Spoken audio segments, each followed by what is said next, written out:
ഇന്ന് ഗായത്രി വന്നിരിക്കുന്നത്. ഗായത്രിയുടെ മുടിയിൽ കഴിഞ്ഞ 2 മാസം മുമ്പ് ഹെയർ ബൊട്ടോക്സ് ചെയ്തായിരുന്നു.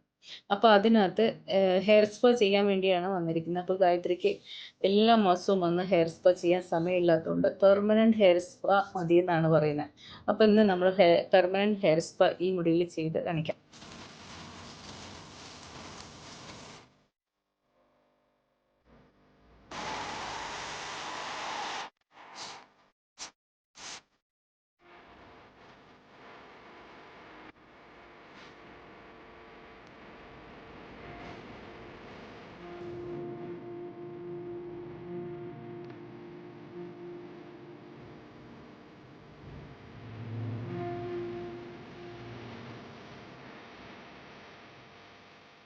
ഹെയർ ബൊട്ടോക്സിന് ശേഷം നമ്മൾ എവറി മന്ത് ഹെയർ സ്പാ ചെയ്ത് കൊടുക്കുന്നത് മുടിയുടെ സ്കാൽപ്പിനും ഹെയർ ബൊട്ടോക്സ് ലാസ്റ്റ് ചെയ്യാനും മുടിയുടെ എൻഡ് പൊട്ടിപ്പോവാതിരിക്കാനും ഒത്തിരി നല്ലതാണ്.